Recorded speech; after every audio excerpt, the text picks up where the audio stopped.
À la une, la défaite des deux favoris dans le Wisconsin, Hillary Clinton et Donald Trump sont largement battus par leur challenger. Côté démocrate, Bernie Sanders remporte 12 points de plus que sa rivale. Le rapport chez les républicains est encore plus net, plus 15 points pour Ted Cruz qui remet du coup en question l'investiture du milliardaire.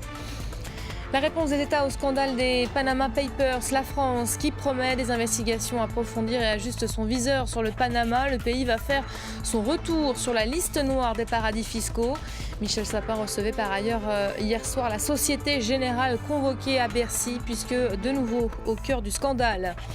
Et puis de nouveaux quarts de finale ce soir pour la Ligue des Champions. Le Real se déplace en Allemagne pour affronter le Wolfsburg. Le PSG lui reste à Paris où il reçoit Manchester City, un match qui s'est déjà gagné un surnom, le Cachicot, ou la rencontre entre les deux nouvelles puissances financières du football. Vous regardez France 24, bienvenue dans ce journal. Le scénario annoncé outre-Atlantique par les instituts de sondage a donc bien eu lieu. Dans le Wisconsin, les deux favoris, Hillary Clinton et Donald Trump, ont échoué face à leur challenger. La candidate démocrate s'incline devant Bernie Sanders avec 44% des voix contre 56% pour le sénateur du Vermont. Côté républicain, c'est le sénateur, cette fois du Texas, Ted Cruz, qui l'emporte haut la main. 49% des voix contre 34% pour le milliardaire. Écoutez tout de suite les deux vainqueurs se féliciter évidemment de tels résultats. Il y a 3 semaines, les médias ont dit que le Wisconsin était l'État parfait pour Donald Trump. Mais les hommes et les femmes du Wisconsin se sont battus et ont mené campagne pour que cette soirée soit une victoire pour tous les Américains.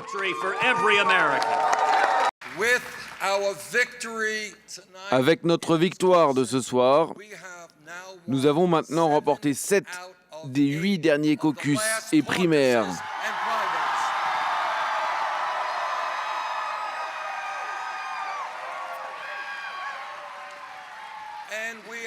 Et nous les avons presque tous remportés avec une majorité écrasante.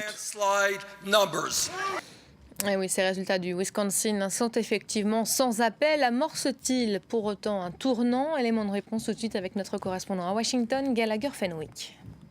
Question qui se pose, le terme qui est employé, c'est celui du tournant. Pour autant, est-on véritablement face à un tournant dans cette campagne qui verra une inversion de la tendance des deux côtés? Commençons par le côté républicain. Ted Cruz, le sénateur du Texas, qui l'a assez confortablement emporté face au milliardaire Donald Trump, le pense. Il a annoncé après sa victoire que les choses allaient dorénavant changer, et ce, à l'échelle nationale, manière entre les lignes de rappeler que c'est tout de même toujours Donald Trump qui fait justement la course à l'échelle nationale et qui prépare des batailles ardues, notamment sur la côte Est, côté démocrate. Hillary Clinton a également perdu. Ce sont les deux candidats qui font la course en tête qui ont perdu, mais là encore, l'écart reste énorme entre le nombre de délégués et de superdélégués qu'a Hillary Clinton face à Bernie Sanders, le sénateur du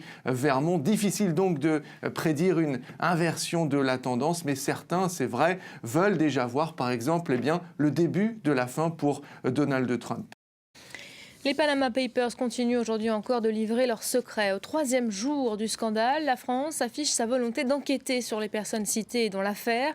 Les dirigeants de la Société Générale ont été convoqués hier soir à Bercy pour s'expliquer de leur présence sur le fichier. Le ministre des Finances voulait connaître les liens exacts entre la banque française et le cabinet Mossack Fonseca. Après une réunion convoquée là aussi en urgence par l'Élysée, Michel Sapin a également fait des annonces, annoncé notamment le retour du Panama sur la liste noire des États non coopératifs en matière fiscale. Les éléments de réponse avec Claire Bonichon. Bercy avait promis une réponse ferme. C'est chose faite. Le Panama redevient infréquentable. Il fera à nouveau partie de la liste noire des paradis fiscaux. Le président de la République et le Premier ministre et moi-même, nous avons décidé de réinscrire le Panama sur cette liste. Mais il ne faut pas qu'on soit tout seul. Il faut que ce soit un mouvement général. Et c'est pourquoi j'ai souhaité aussi que l'OCDE, qui est l'organisme de l'ensemble de ces grands pays du monde, se réunisse là, dans sa section spécialisée, si je puis dire, pour que la même décision soit prise par l'ensemble des pays concernés. Concrètement, des sanctions devraient être prononcées. En tout cas, des retenues à la source importantes effectuées sur les transactions entre des sociétés françaises et des sociétés panaméennes lorsqu'il n'y aura pas de justification économique. Aujourd'hui, sur cette liste noire française, seulement 6 États soupçonnés de fraude, le Botswana, le Brunei, le Guatemala ou encore les îles Marshall. En 2012, c'est sous la présidence de Nicolas Sarkozy que le Panama a été sorti de cette liste après la signature d'un accord de coopération. Mais aujourd'hui, de nouveau considéré comme un mauvais élève en matière fiscale, le Panama envisage des mesures de rétorsion contre la France. Nous n'acceptons pas que l'on utilise le Panama comme bouc émissaire pour les actions et les responsabilités de tiers. À Panama, il existe une loi qui prévoit des mesures de rétorsion contre les pays qui incluraient le Panama sur les listes noires. En attendant, à Paris, le parquet financier a ouvert une enquête pour blanchiment de fraude fiscale aggravée. Celle-ci vise les résidents français susceptibles d'avoir pratiqué l'évasion fiscale. Et en France, la rue poursuit la mobilisation contre la loi El Khomri après la journée de test d'hier et le rassemblement de milliers de jeunes. Les opposants à la réforme du travail se préparent à la manifestation de samedi. La ministre du Travail a d'ailleurs reçu ce matin les représentants lycéens et étudiants. Selon William Martinet, patron de l'UF, le désaccord persiste avec le gouvernement. Il appelle donc à maintenir la mobilisation. Un mouvement en particulier inquiète le pouvoir. Il maintient jour et nuit la pression, intitulée « Nuit debout ». Il est inspiré des indignés espagnols. Des centaines de jeunes se retrouvent chaque soir, place de la République à Paris. Ils ont même défilé en pleine nuit, vous le voyez, dans les rues de la capitale. Ce mouvement citoyen inédit peu à peu prend de l'ampleur à Paris, notamment où il a, le 31 mars dernier, vu le jour. Reportage de nos confrères de France 2. Assemblée populaire, musique, débat. Pour la 6e nuit consécutive, des milliers de personnes ont occupé la place de la République à Paris. C'est le mouvement Nuit debout, né de la contestation contre le projet de loi travail. La loi El Khomri a juste été un prétexte. Et pour moi, personnellement, c'est que pour mes amis qui sont là, et même pour les gens que je retrouve ici, c'est un ras-le-bol général. Ras-le-bol contre le gouvernement ou contre une société de plus en plus libérale, affirment d'autres. Ici, les simples citoyens côtoient les militants de longue date. On les soutient, on est d'accord avec cette initiative et on pense aussi que c'est l'occasion de parler des sujets qui vont un peu au-delà des questions de l'emploi, notamment les questions par exemple du logement. Vous avez la 5e journée des milliers de personnes suivent aussi la mobilisation en direct grâce à ce jeune homme et son téléphone portable. Dans la soirée, les intermittents du spectacle ont rejoint le mouvement qui s'étend aussi à Nantes, Lyon ou encore Toulouse. Et au programme, cette nouvelle soirée à suspense avec les suites de la Ligue des Champions. Après les qualifications hier du Barça et du Bayern contre l'Atlético et le Benfica, on se prépare à de nouveaux quarts de finale aller. Dans quelques heures, le Real se déplace à Wolfsburg. Le PSG recevra lui à domicile Manchester City, un match que les commentateurs ont déjà surnommé le Cachicot. Ludovic de Foucault. Qatar contre Abu Dhabi, PSG contre Manchester City. Le Golfico, le match entre les deux nouveaux riches du football européen, s'est gagné un surnom.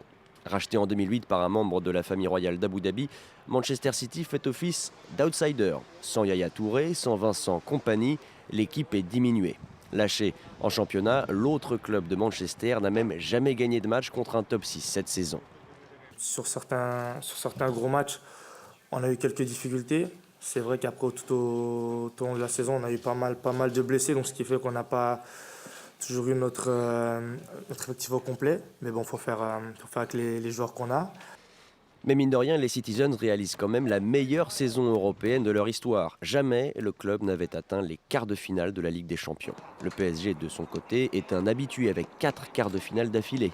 Mais Maxwell veut rester prudent. Dans un match comme ça, c'est très dangereux d'être trop optimiste.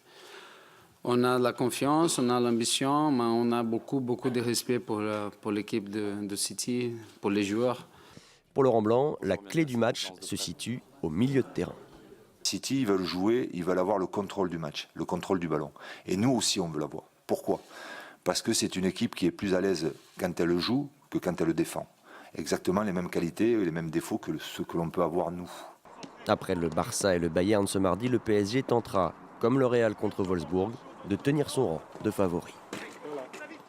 À la fin de ce journal, merci à vous de l'avoir suivi. On se retrouve dans 20 minutes environ. À tout à l'heure.